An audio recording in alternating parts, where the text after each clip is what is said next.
বিপত্তারিণী পুজোর আয়োজনে জমজমাট বক্রেশ্বর ধাম। প্রতি বছরের ন্যায় এবছরেও সমানে করা হলো আয়োজন। সোজা রথ এবং উল্টো রথের মাঝের মঙ্গল ও শনিবার করা হয়ে থাকে আয়োজন। এবছরেও সেই মতোই চলবে বিপত্তারিণী পুজোর আয়োজন। পাশাপাশি অন্যান্য জায়গার মতোই বীরভূমের বক্রেশ্বর ধামেও চলছে বিপত্তারিণী পুজো উপলক্ষে উৎসব। মহিলাদের উপস্থিতিতে জমজমাট গোটা এলাকা।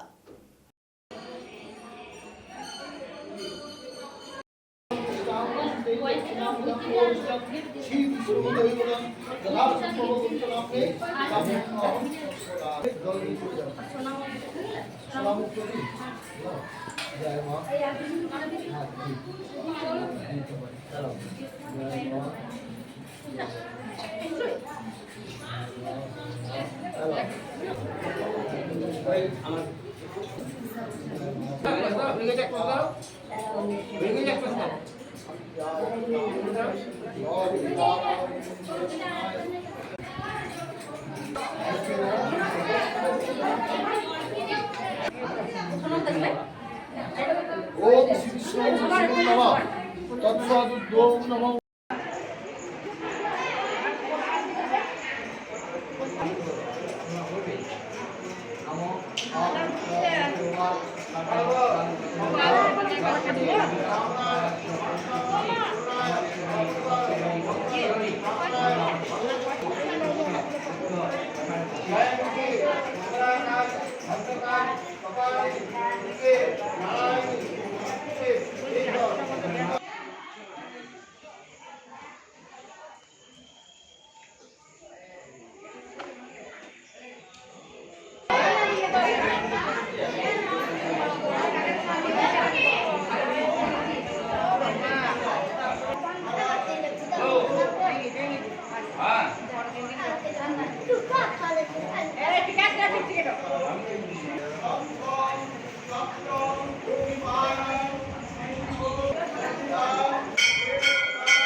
আজকে কোথায় কি করলেন?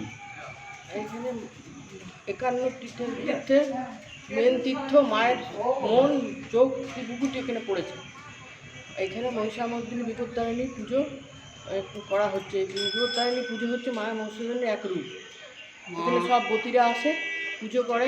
13 রকমের ফুল, 13 রকমের ফল, 13 রকমের মিষ্টি এবং লাল সুতো ধাগা 13টা দিয়ে বতীরা হাতে বাঁধে। ওটা বতীর সন্তানের মঙ্গল কামনা, দেশের দশের জগতের সবার কল্যাণ কামনার জন্যে এই ব্রত করা হয়। এই ব্রত জগৎ সংসারকে সুখী রাখে, ধনধান্যে পুষ্পে ভরে রাখে। মা মহিষামর্দিনী করুণাময়ী মা সবার কল্যাণ করে। কোথা থেকে মানে এই ব্রত পুজো করতে হলে নুন ছাড়া খেতে হয়। লুচি সুজি যত রকমের ভোগ 13 রকম ছাড়া যে যা মানত করে সব পূরণ করে, সব দিতে পারে।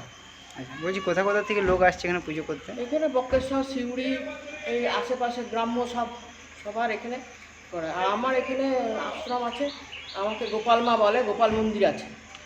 ভিড় কেমন সকাল থেকে ভিড় কেমন? সকাল থেকে এখন ভিড় আছে, আস্তে আস্তে ভিড় হবে। ভিড় আছে, খুব ভিড় হয়। একটু বেলা বাড়বে, খুব ভিড় হবে। আপনার নাম? আমার নাম কেকা চক্রবর্তী, সবাই এখানে গোপাল মা বলে আমাকে। বক্রেশ্বর আগত ভক্তদের বহু ভিড়। এখানে মানুষ, মেয়েরা বিপত্তারিণী ব্রতের জন্য মায়ের কাছে ব্রত করতে আসে। এখানে তো মা মহিষামর্দিনী দুর্গা সতীপীঠ, এখানে বহু বহু দূর থেকে মেয়েরা উদযাপনের জন্য ব্রত করার জন্য ছুটে আসে এবং সকাল থেকে প্রচণ্ডভাবে ভিড় চলছে, আরও ভিড় বাড়বে। এখন মোটামুটি লোকের আনাগোনা আসা যাওয়া চলছে। আমরা মন্দিরের পুরোহিত, তাদেরকে সুন্দরভাবে গুছিয়ে নিয়ে যাওয়া হচ্ছে মন্দিরে। মূলত আজকে পুজোর মানে মূল উদ্দেশ্য কি? হ্যাঁ, আজকে মা বিপত্তারিণী পুজো। বিপত্তারিণী মা সবাইকে বিপদ থেকে উদ্ধার করে এটুকুই জানি। তাই মেয়েরা বিপত্তারিণী পুজো করতে আসে বক্রেশ্বর ধামে, মহিষমন্দির দুর্গা রূপে যেখানে মা আছে বিরাজমান, সেইখানেই মায়ের পুজো হচ্ছে। আপনার নাম? বাবলু চক্রবর্তী, বক্রেশ্বর।